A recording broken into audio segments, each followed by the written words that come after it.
Thanks, Janet. Well, it's nice to be here. I've probably met some of you before when I was working down here. Though I didn't give a lot of presentations, I was often in the back with the maps explaining things to folks, so perhaps I've talked to you at that time. Will we get the lights on this side over here?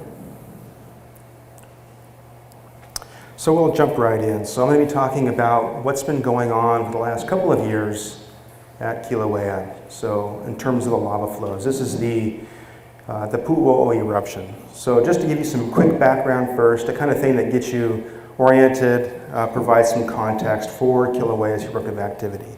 So of course, we're down here on Kilauea Volcano. It's this small piece of the eastern part of the island. The main structural features, the main geologic features of Kilauea are, let's see here, we have the summit caldera, which is up here, and that's where magma rises from the mantle beneath the summit caldera, and from there it can travel down either of its two rift zones. There's a southwest rift zone, which extends off towards this direction, toward the ocean, and the rift zone we're familiar with, the east rift zone, which extends from the summit out toward the southeast and then turns back toward the east and extends off past Pahoa to and beyond the eastern tip of the island. Of course, at the summit we have an ongoing summit eruption, began in 2008, and our good friend Pu'u, that eruption's been going on since 1983. And this, of course, is what I'm going to be talking about, is the Pu'u eruption. So, to give you a quick cartoon of the way that the volcano operates, there's magma rising up from the mantle from a depth of about 40 miles or so, rises up beneath Kilauea and collects in a summit magma reservoir. From there are conduits which feed the summit eruption and a conduit which extends down through the east drift zone down to Pu'u. Now, if we look at this in a little bit more detail, to give you some different context, this is a cutaway cartoon as well, but it shows the surface of the volcano, and this is to scale. And we have magma rising up beneath the summit, collecting in a deeper magma storage body. Atop of that body is at a depth of about 2 kilometers, so below sea level. So it's about 3 kilometers, or about 2 miles, below the surface of Kilauea at the summit. So there's this deeper magma body, and then from that there's a shallower magma body which is at a level which is about equal with sea level. And this is what's right beneath, or just off the corner of Halima'uma'u, and from that shallower magma body, then there's a conduit which extends up and feeds the summit eruption, which is the summit lava lake that we see active up there now. Well, probably from the deeper magma body, there's also a conduit which extends through the east drift zone, extends beneath the various craters and other features along the east drift zone. There are probably zones of storage along the way beneath old eruptive centers. And magma traveling from here travels down the rift zone and arrives beneath Pu'u. And it travels at a depth of about 3 kilometers, so about 2 miles below the surface. This is 2 kilometers below sea level. So we look at the volcano in cutaway view, where actually the magma that's reaching Pu'u is traveling well below sea level to get out to Pu'u. And then it rises up beneath Pu'u and collects in a shallower magma body beneath Pu'u itself. And that magma body, the top of it is probably 300 or 400 meters, or 300 or 400 yards below the surface at Pu'u. And from that, there are shallower conduits which extend to the surface at Pu'u itself, and that's what's feeding the current eruption on the east drift zone. All right, so let's get into the details of the last few years, and I'll start by giving a quick overview of the eruption as a whole. The eruption's been going since 1983, so it's been going for more than 33 years now. So there's a lot to talk about, and I'll just skip over, give the bare bones details over the past, 31 years, and then we'll get into more of the detail about the last few years. Okay, so in 1983, the eruption started. It began as magma from beneath the summit traveled through the rift zone and reached the surface and formed a erupted along a series of fissures which extended across this part of the East Rift Zone. After jumping around for several months to different parts of that fissure system, the eruption eventually focused on a point which is right in here, and at that time it began to produce episodic lava fountains, like shown in this photo here. So these lava fountains were occurring about once per month, and each of them lasted for about a day. And they were erupting a lot of lava during that day-long period. And because of that, this very high effusion rate, very high discharge rate, produced these very fast-moving flows, which extended downslope and fed flows, which reached both to the north of the rift zone, up in here, as well as extending down into the Royal Gardens area, destroying some houses. Now, these flows were fast-moving. They were able to travel these distances in just a day. But as soon as the eruption stopped, as soon as the high fountain stopped, and those flows stopped being fed, and then they just they kind of bled out what was already in the channel, and they died. So, despite this activity, despite these high effusion rate flows, they never managed to reach down to the ocean. Now, this went on for the first 3 years of the eruption, till 1986. And then in 1986, things changed. There was a shift in the eruption. As scientists were waiting for what would have been a high fountain to start, the pressure in the system exceeded the strength of the conduit, and a new fissure opened up down toward the east of Pu'u and extended off in this direction. And when that happened, the style of the eruption changed. And so instead of having the episodic lava fountains, high effusion rate lava fountains like at Pu'u, instead there was the nearly continuous effusion and relatively slow effusion of just Pahoa lava. So that lava began to erupt from this spot and did so nearly continuously. It formed the Kupainaha lava shield. And then over the following weeks and months, lava very slowly traveled down slope. So it didn't travel nearly as fast as the flows that Pu'u produced during high fountaining. But because these flows were being continuously fed, they were able to build a lava tube, and that allowed the flows to actually reach much farther than they did during the high fountaining stage. So flows traveled downslope through lava tubes and eventually reached the ocean. And it was during this part of the eruption that lava turned the corner and entered into the Kalapana area, destroyed several dozen houses, and it was the most destructive part of this eruption.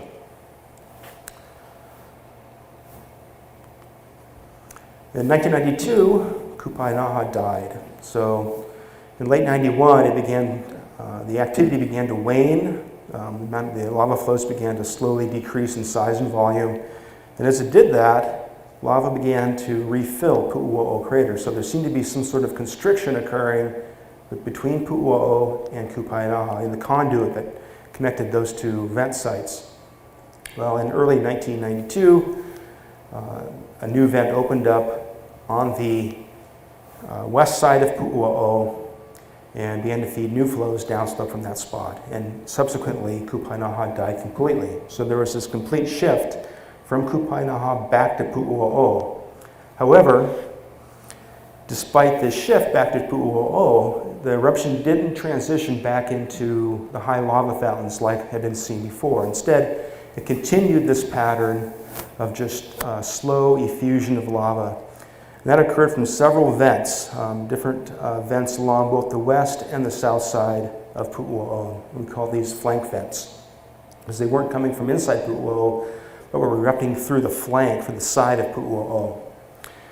So this period lasted for 15 years. Lava flows were fed downslope, mostly in the national park, through a series of lava tubes and entered the ocean along a broad stretch of the national park and just outside the park. Lots of changes in this period. New vents opened up, old vents died, new tube systems were formed. The biggest change was in 1997 when the eruption took place just uprift from Pu'u. When I say uprift, I mean in the direction of the summit from Pu'u. If I say downrift, I mean down below Pu'u. So uprift from Pu'u, a fissure opened up in the Pahoa crater. That's an old crater which sits right in here. Erupted for about a day, and that disrupted the system dramatically. But when activity resumed at Pu'u, continued to erupt from flank vents on the west and south side of Pu'u. 2007, there was another change, and that was there was an eruption uprift of Pu'u up on the flank of an old cone called Kainui-o-Hamo, up in this area here. That caused the system in place at that time, the lava tube in place at that time, to die out. The floor of Pu'u collapsed, and when the eruption finally resumed at Pu'u, a new fissure opened up on the east side of Pu'u, between Pu'u and Kupainaha. Over the next several months, lava went off toward the northeast, and this initially caused concern to those of you who live in Pahoa, because these flows were clearly on the north side of the rift zone, which is a topographic, you can think of it as a ridge line almost. So once flows are over here, they're going to stay on this side of the rift zone. These flows began to head in that direction, but before they had gone too far, eruption shifted and began to head back toward the south again, toward the ocean. So from 2007 through 2011, flows were concentrated from this new fissure and heading down toward the south and back into the ocean, mostly just outside the national park. Toward the end of this, in 2010, flows broke out and actually entered the Kalapana Garden subdivision again, burned a few houses, and so again we had flows that were encroaching back into inhabited areas. Well, in late 2010, early 2011, we began to see new changes on the volcano. The flows that were feeding down toward Kalapana began to decline in the amount of lava being erupted. Their discharge rate was declining. At the same time, we began to see lava at Pu'u erupting in the crater there and slowly filling Pu'u. Likewise, Kilauea Summit eruption, which began in 2008, that lava lake there also began to fill. So we began to see evidence that there was magma backing up in the conduit system from the summit to Pu'u. So like during Kupainaha, the suggestion is that the conduit between Pu'u and the vent feeding these flows was beginning to become constricted. And so the amount of magma arriving beneath Kilauea and heading down the rift zone couldn't all be erupted. There wasn't enough, the conduit wasn't large enough to erupt all that lava. And so it was backing up within the entire rift zone between upslope, from Pu'u upslope to the summit. Well, eventually that system ruptured in March of 2011, and there was a new eruption. We call that the Kamoamoa eruption. There's a picture from that right here. This is about 30 minutes after the eruption started, and it produced a lava flow, which is right here, and a little bitty patch right back in there. Erupted for about 5 days, then it ended, and after a brief pause in activity, lava reappeared at Pu'u, began to erupt again, filled Pu'u, and then we had another eruption, which was this patch of lava right here in early August, disrupted Pu'u again, and eventually things got going again, and there was a new fissure which opened up on the east side of Pu'u and produced this flow here in September of 2011. That's when it started. We called that the Peace Day flow. So from late 2011 until late 2013, lava was fed through this flow system and down toward the ocean. And this was a really weak flow. Clearly there was not very much lava being erupted into this system compared to many of the, for the prior few decades actually. Well, eventually with this low effusion rate through this flow, we began to see lava erupting in Pu'u again. And starting in, would have been early 2013, actually began to see lava erupting from a vent within Pu'u crater. There's a view of that right there, right here. We're looking toward the southwest. This is Pu'u's crater here. And there's a vent just inside the northeast edge of the crater that began to erupt lava. It filled up this side of the crater and then actually began to feed lava flows that extended from in the crater, poured over the rim, which was buried by that point, began feeding flows off toward the northeast. We called this the Kahaulea flow. So here's this flow here. And it was active, it began to become active while this peat stay flow was active. So we had two different vents, the two different flow systems. Now the Kaho'ola'a flow was obviously of concern because it was heading off toward the northeast. And here I've now put in the steepest descent lines. Most of you probably remember the blue lines we showed on our maps. These are modeled lines of steepest descent. If there were rivers here, that's where those rivers would be. And what these are, in a sense, are where lava is most likely to flow if it were to continue in any specific direction. So the Kaho'ola'a flow was heading into areas where, if it were to keep going, it would travel in this direction and end up going through Ainaloa and on down through Paradise Park. However, these flows were quite weak as well, and eventually the peat stay flow shut down and all activity was focused on the Kaho'ola'a flow. And instead of advancing, what happened was the lava would be erupted and would flow out into this area, and then it just kind of spread out, lots of scattered activity. Any individual patch of lava would advance a short distance, and then it would stall, and then you'd have new breakouts from the tube system, which would feed additional breakouts. And so the activity really couldn't get going. It just kind of stayed in this one broad area right in here and never really advanced.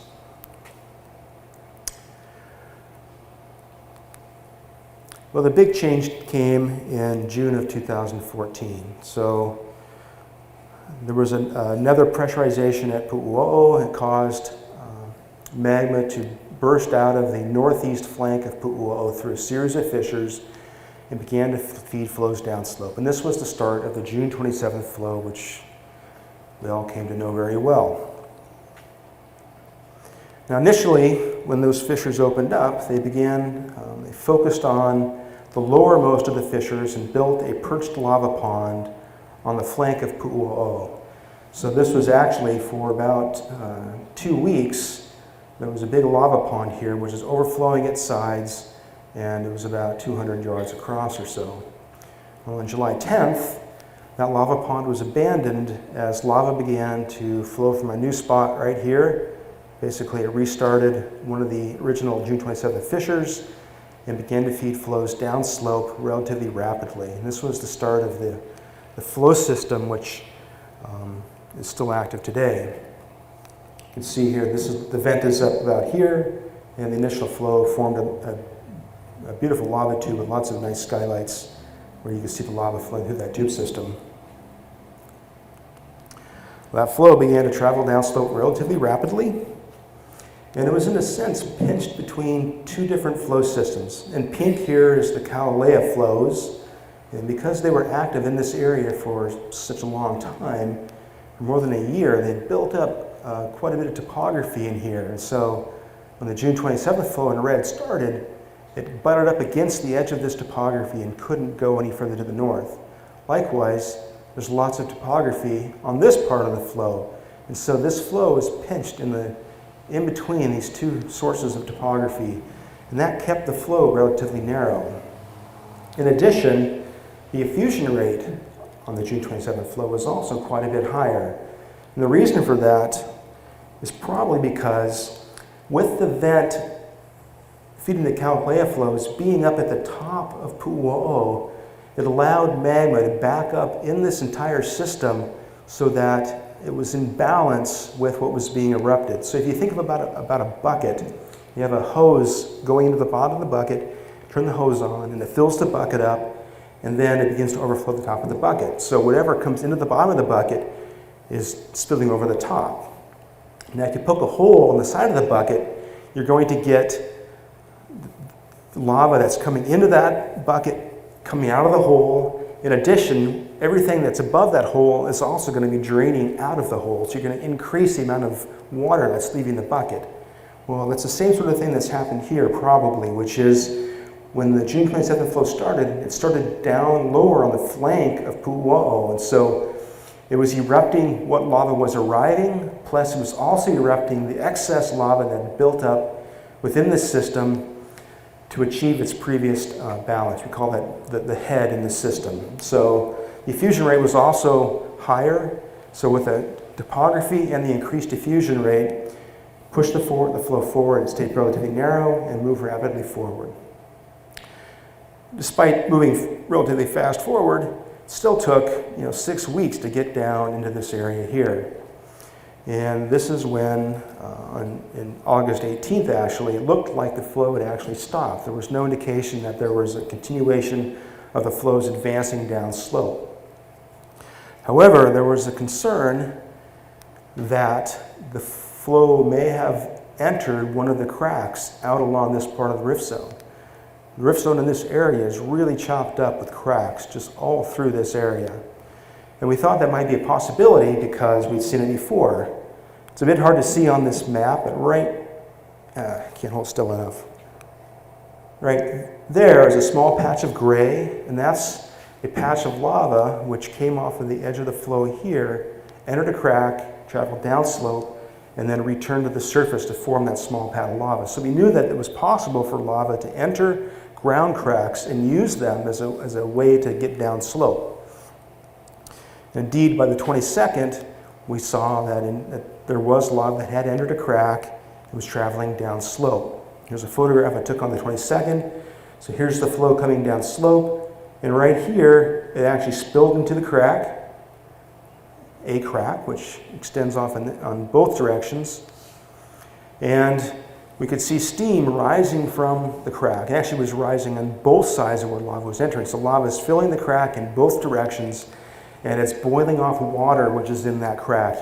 Perhaps there's groundwater deep in the crack, or it's just water and moisture in the walls of the crack that's burning off. And so it's producing steam, which we could see coming up through the forest. And the vegetation there is so thick that even though we could see steam from the air flying over at a low level with the helicopter, you still couldn't even see the crack. We just couldn't see through the trees to actually observe the crack itself. Now, day by day, the steam was appearing further and further down slope, which indicated to us that the crack was, lava was progressively getting further down slope within that crack. And one of the really interesting things, when we first saw this happening, we assumed that lava was filling a crack and just gradually traveling down slope in the crack. But in hindsight, I think that's probably not the case. Instead, what we found, we visited the end of this crack, right there. It's actually the end of this crack system here. We visited this months after the flow stopped threatening Pahoa. And what we found was that the lava actually pushed the crack open. So it pushed open by as much as 10 feet.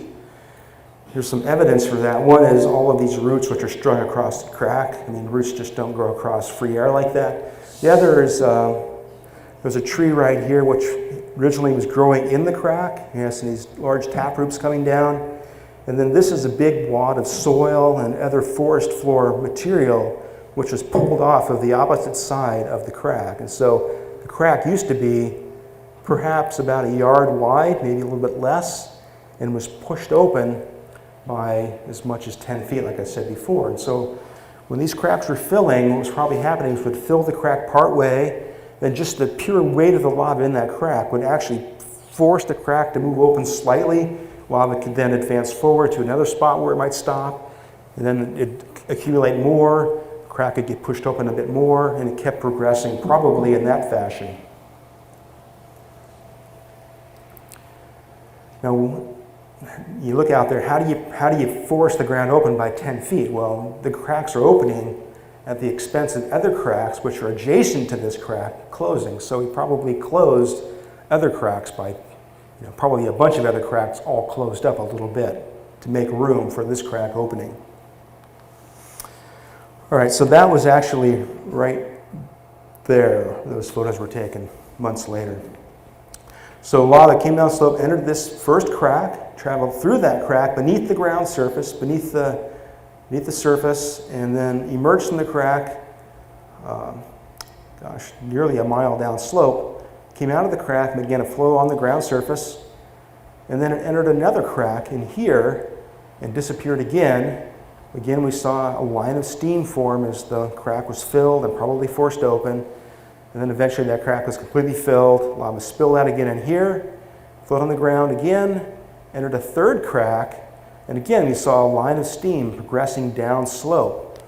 And of course, at this time, it was very concerning because, you know, we thought that we knew that lava could go into cracks and use them to travel, but we weren't expecting it to do it quite so readily as it did during this sequence. So each one of these, well, you know, we began to wonder what's going to happen next. And while this crack was progressing, of course, we're wondering, will this crack keep opening? Is it going to keep on opening right into Ka'ohe homesteads? What's going to happen? Is it going to fill this crack, spill out into a fourth crack, and then that crack will extend into Ka'ohe homesteads? So there was a lot of concern, not really knowing how this was going to progress. The other interesting thing about this was that if you look at the blue lines, you know, these are how we forecast where the flows might go. You know, here, okay, well, the flow might be on this flow path here. But the cracks in here pulled the flows away from this flow path and brought it over into other flow paths. So any forecasting we could do was off the table because we weren't sure where the flows would actually come back onto the ground surface and then begin to travel again. As it turned out, after this third crack, these flows came out, these three little patches of lava, and this one here, we traveled down slope, intersected a fourth crack here, but instead of this crack opening in this direction, it actually opened in this direction. And so it was filled in this direction, and when it was filled, then lava spilled back out at the same point where it entered the crack and continued on down slope.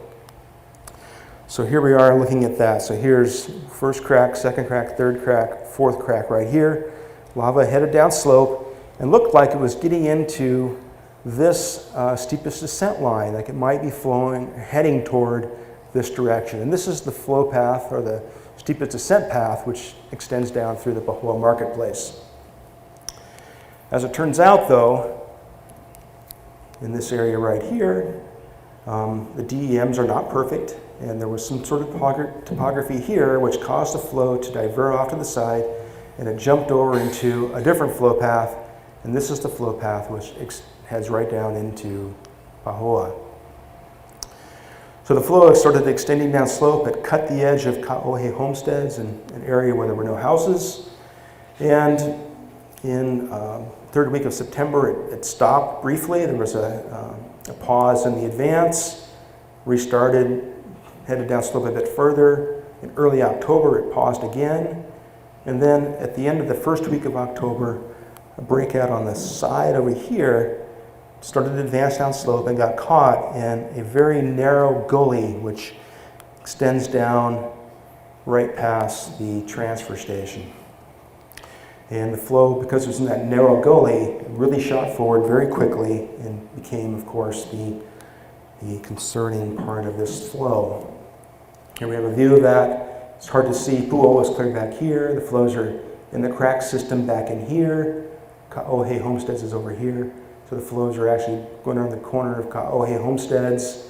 And then here's this narrow finger in the gully that was bringing the lava down slope right toward the transfer station here. So here's the Japanese cemetery, and Pahoa is just down here. This is October 24th. By the next day, the lava had crossed the road and was continuing down slope into the cemetery, and very soon had reached down right to the outskirts of Pahoa. Here's a map to catch you up on that. Here's the flow extending down slope, and this very narrow finger which extends right down to the outskirts of Pahoa. Well, the flow eventually reached down, as you all know, down just above the Pahoa Village Road, came within just a little less than 200 yards of the road, and then it stalled, fortunately. The reason it stalled is because with the breakouts taking place upslope, eventually those breakouts robbed the supply of lava that was able to reach the front of the flow. So we began to see there were lots of breakouts upslope and then breakouts on the sides of the narrow finger that was feeding lava down slope. One of these breakouts over on this side is what came close to the transfer station. A little breakout in here actually came down and burned the farmhouse on the small farm in there. Here's a view of the flows as they came down onto the property and eventually burned the farmhouse. Came within just a few yards of the barn without touching it and burning it. And then we have a quick movie of the flows as they entered, spilled off the embankment down into the moat that's around the transfer station, burned through the fence. And then, fortunately, all those flows stopped. And the flow that was heading down to Pahoa, this whole branch of the flow was abandoned. The reason it was abandoned is because there was a big depressurization at Kilauea Summit that caused the lava that was erupting into the tube system, into this flow, to stop. And when it restarted, when the activity picked back up again, it came back on as a surge of lava through the tube system. The tube system couldn't carry all the lava, and it burst out of the tube in this area here. And when it burst out of the tube, it robbed the supply of lava that was heading down slope from that point. And the front of the flow stalled in response. Well, with the new breakout up here, eventually over the following 3 or 4 days, the tube was partly reoccupied. So lava again was able to get back into the tube system and reoccupied the tube down to about the point where it, just above Kahoe homesteads, right about at the end of the second crack in that series of 1, 2, 3, 4 cracks. And it restarted there, but didn't reoccupy the tube beyond that point. And the flow from that point then made a new branch of the flow which traveled mostly along the edge of the previous flow branch and did get into this steepest descent path which would take lava down toward the Pahoa Marketplace. This flow again was quite narrow, it was moving quite quickly. We weren't sure, once it got to this area, two of these lines get very close together. And this is an area where, because the flow has width, the flow could either turn the corner toward the marketplace or it could continue on and head up into the Hawaiian Homelands property up there. Well, as it turned out, it did turn the corner and it continued on toward the marketplace. Here's a picture in mid-December. Flows are just above the marketplace and still advancing down slope. Marketplace, of course, is right here. Well, the flows advanced down slope, and eventually, just above the marketplace, they reached ground that was sufficiently flat that they began to spread out. And the flows there was scattered activity all around this area. Little breakouts would advance forward, they'd stall, and new breakouts would start, and those would advance forward and stall, and so forth. So the flow began to widen out in this area, just upslope from the marketplace.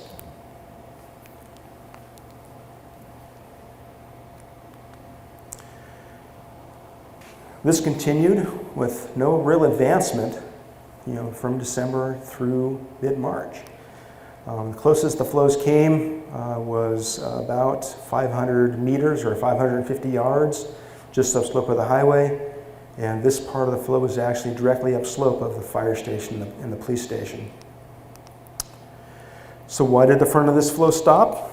Well, again, we saw a situation where there was a cycle of pressurization at the summit, a depressurization, and a cycle of depressurization followed by a repressurization. And when it did that, there was a large breakout up here on the flow field, relatively close to Pu'u, and that robbed the entire supply of lava for the tube system leading downslope, and the whole part of the flow downslope from that point was abandoned. Like we saw in November, the tube was reoccupied partway back down through that tube system, but only down to about here, and we had a series of breakouts in this area. So here's a picture of where that breakout was. Here's Pu'u back here. We're looking toward the roughly southwest. And this is an old forested cone called Kahaolea. And the main breakout was from that spot there. And this is what caused the tube downslope to be briefly abandoned. So once the flow downslope was abandoned and everything focused back up into this area, since that time, so since March of 2015, all flow activity has been within this box. And so you can see that all activity is quite a ways upslope from the Pahoa area. Now I'm going to cycle through a series of maps here. I'm going to zoom in more closely on this area. It's the same map, but just zoomed in. And it's the same box, so all activity since March of 2015 has been within this box. Now I'll cycle through a series of maps which show how the flow has changed using a 2-month interval. So in pink is the area of the flow as it was when the flow stalled above the Pahoa marketplace. And then red will show how the flow has changed since that time. So here we are, a month after the flow at Pahoa marketplace was abandoned. Okay, then we have May and June, July and August, September and October, November and December. So we've seen that all activity has been in this area up here, and it's spreading out in, roughly in the same area as where we saw the Kalalea flow prior to the June 27th flow starting. And then I also threw in the flow from my latest mapping, which was earlier this week. Not much change, a little bit of change over on this side of the flow over here. Now the flows in this area have all been pahoehoe flows. We have some flows which are quite shiny, silvery. These are pretty fresh flows, so probably close to the breakout point. Other flows are much more viscous looking, a lot more of the ropes on the surface of the flows, but it's all pahoehoe flows. And as I said, the flows have been scattered throughout this area. So this is a satellite image from just this, on the 16th, just recently. And you can see that there's a lot of activity, but it's just little patches of lava scattered all across the flow field. So this is a satellite imagery which shows the red, obviously, is the hot areas in the flow. It's not real color. It's a false color image which has had color added. And then up here we have Pu'u.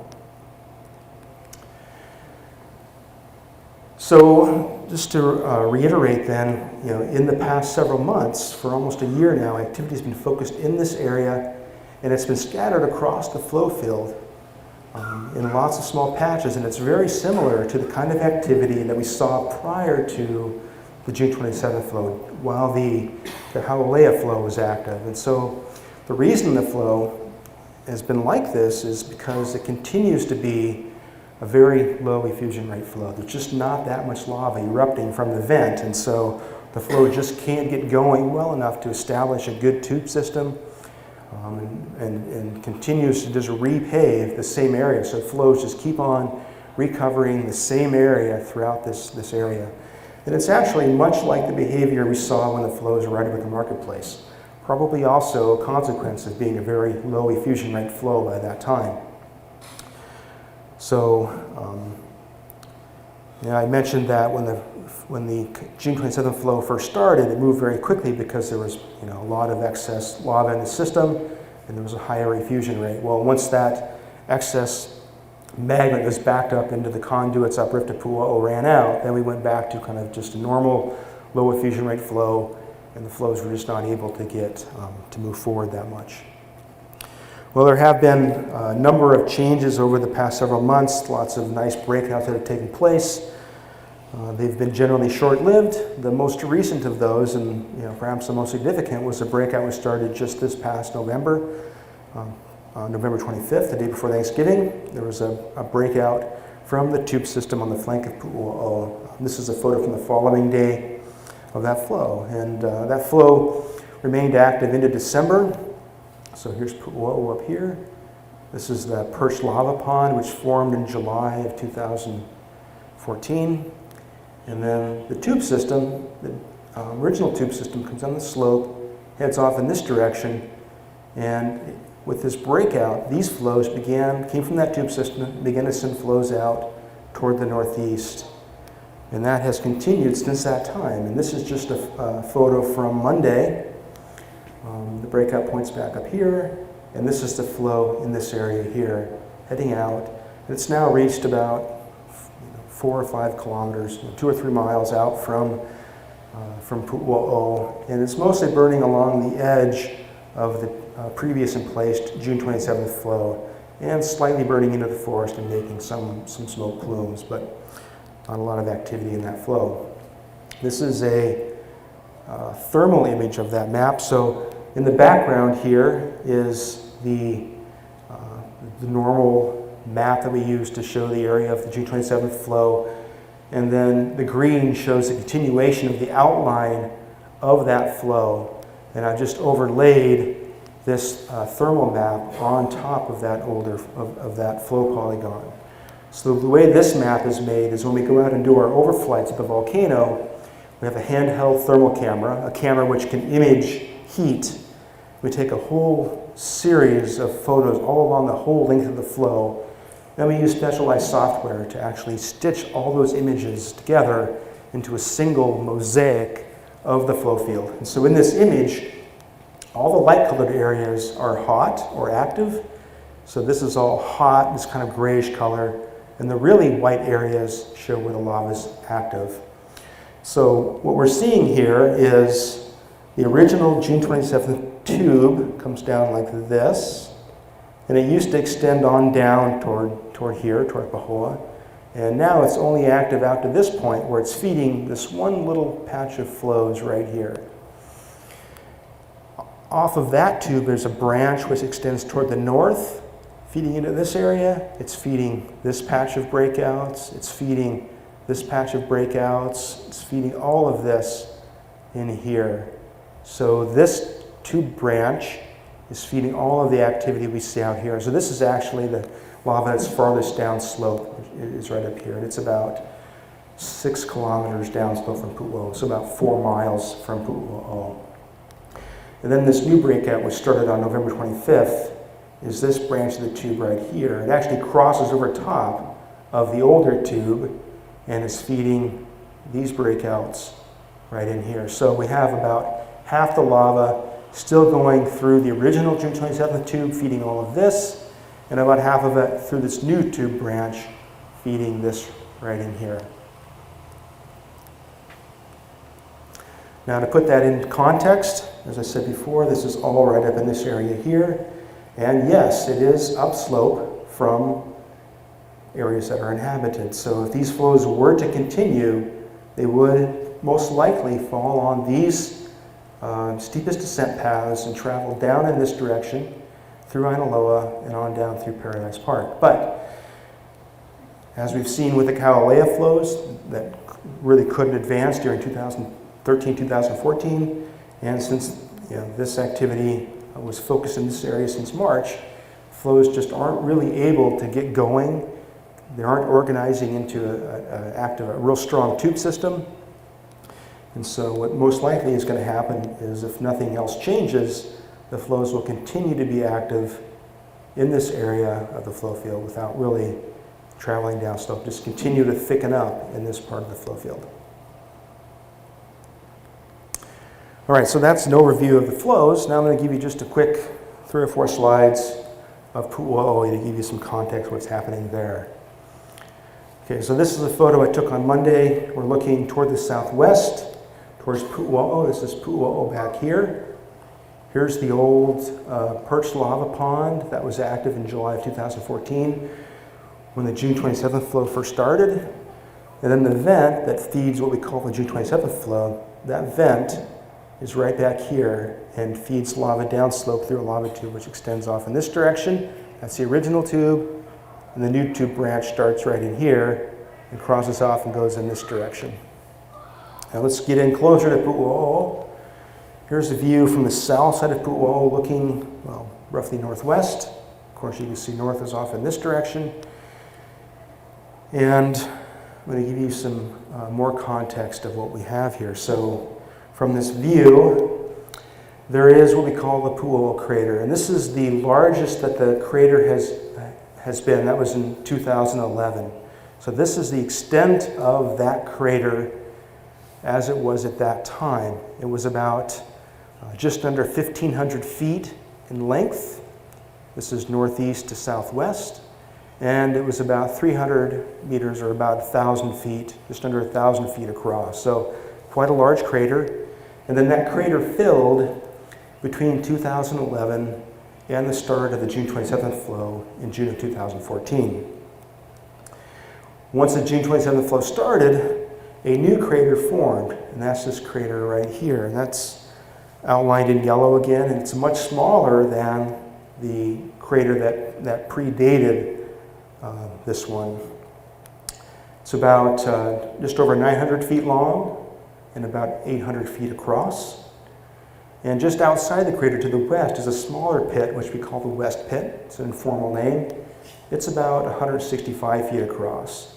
And both of these, the floors of both of these, it's about 65 feet below their rims. Now here's the various vents that exist at Pu'u. In this west pit, there's a small lava pond. It occupies a little portion of the corner of this pit. It's maybe about 50 feet across. And within Pu'u crater itself, this is not a lava pond. It's just lava flows on the crater floor. And there's actually 4 spatter cones. There's a spatter cone here, spatter cone here, spatter cone here, and a spatter cone here. This is the northwest side of this crater. This is the south side, and this is the northeast side. So we have 4 spatter cones. Each of these over the last several months has fed small lava flows, which spill out of those cones and flow into the bottom of the crater, slowly building it up. And that's what all this black is. You see, this is just recent lava flows in the crater. There's also a vent over on the northeast wall of the crater. Hasn't produced any lava, but it does produce a lot of gas. And then just in December, a new vent formed outside of the crater on the northeast flank of Pu'u. So there's a little hole in the lava, and it was open early on. We could look in from the helicopter and see lava splashing in that hole. And then down below that is the vent for the June 27th flow. And then, so here's the June 27th flow vent, just highlighted, and we have our lava tubes in yellow here. This is the original tube in this direction, and then we have this latest branch of the tube, which formed starting on November 25th this past year. And this vent is about 165 feet below the rim here. So whereas the floor of the crater was 65 feet below the rim, the vent that's feeding the flows is 165 feet below the rim. So quite a bit lower than what's going on in the crater itself. And it's also roughly the same elevation as this flank of the cone, which is still exposed on the south side. Well, that's it, folks. Thank you very much.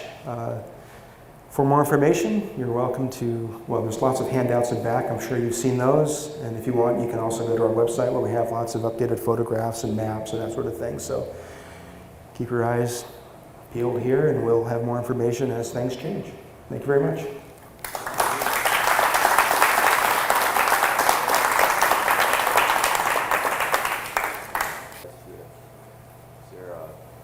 There's a website which has volunteer opportunities listed on the website. It's at this website here. There's a tab for volunteers.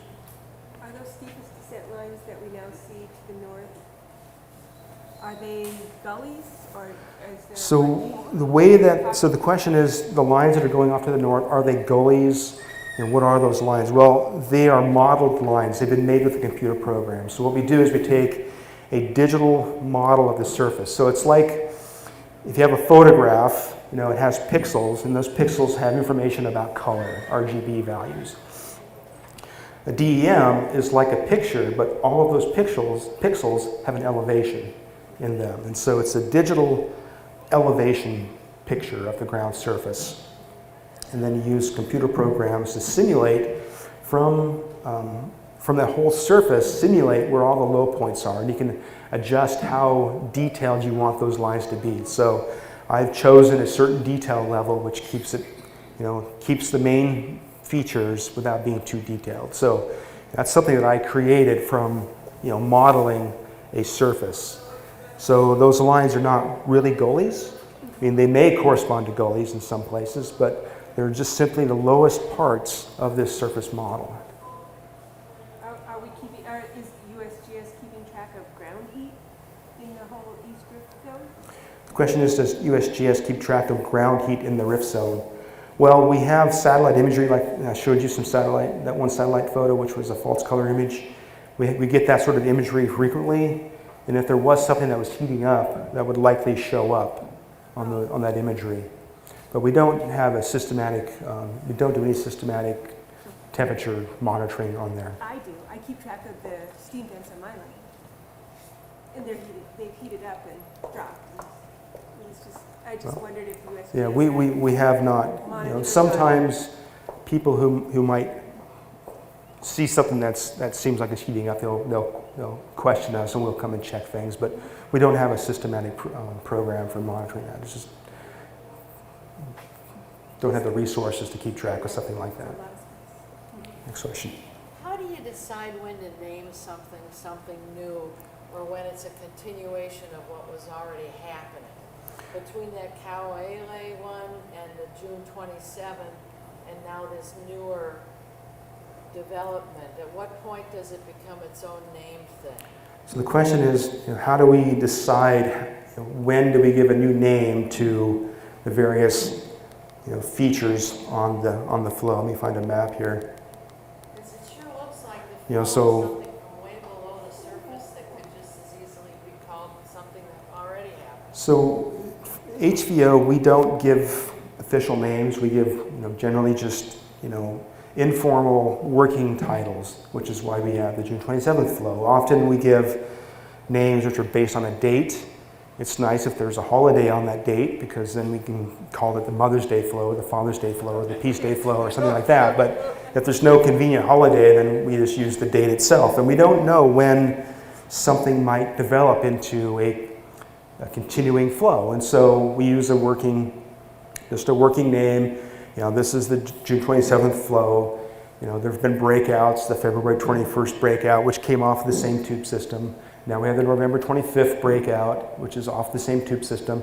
These are just working titles, but in terms of, you know, the June 27th flow is its own vent. Okay. And the breakouts we've seen that we've given some other date names to, like the November 25th breakout, that's coming off of the tube system of the June 27th flows. It's not a new vent. So generally, you know, something that would be a different vent around here would get a different name. And we you know, see when it happened, and sometimes maybe there's a nice geographic feature there, like the Kahalea flows, which were in this area. They came off and flowed around initially right around the Kahalea cone. And so we were referring to them, you know, the flows that are next to Kahalea. So it kind of just morphed into the Kahalea flow. So is that vent 165 feet below the surface? We don't see that vent. No, so the question is the vent for the June 27th flow 165 feet below the surface? No, the June 27th vent, let's get out here, is 160, so the surface of the ground here is 165 feet lower than the rim of Pu'u up here. The vent itself is probably another 4 or 5 meters, 4 or 5 yards below that. Thank you. Always been curious. Right here. I like that thermal image picture. It looks like a piece of art. The What? thermal.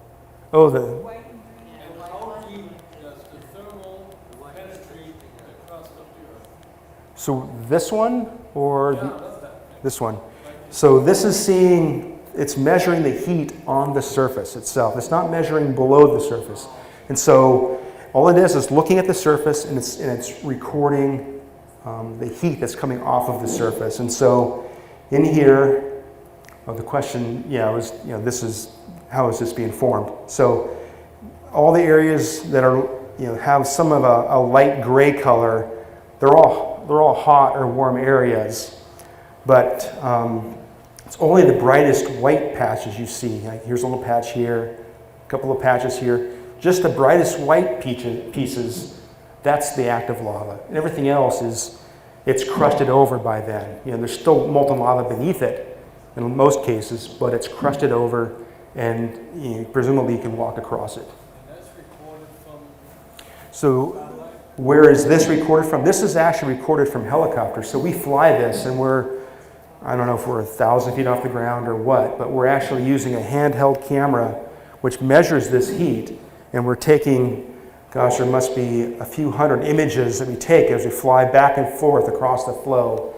And we use specialized software that actually looks at those images and is able to stitch them all together into a single image. The one back here, this one is from satellite. So it's a lower resolution image as well. That's why it's looks a little pixelated, but it is from satellite. But it's measuring essentially the same thing, but because it's in space, it's less sensitive than what we can measure with our handheld camera. We'll do one more question, right back here.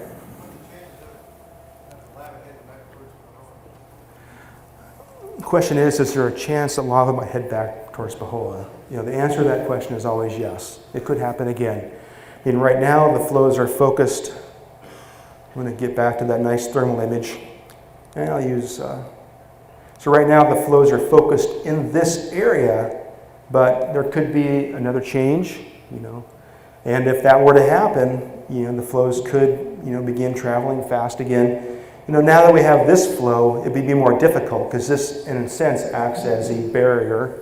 It's now topographically higher than the ground around it, so it's going to flows in here could get forced off into this direction. Flows in here could get forced off into this direction, but if these steepest descent paths, even in here, they still turn back and go right back through Pahoa. So, yeah, there's a possibility, but who knows? I think there. More cracks? The question is, are there more cracks? This entire part of the rift zone is filled with cracks all through this area. There's probably hundreds of cracks out there. So there's other cracks in that area. Yes. All right. Thank you very much, folks.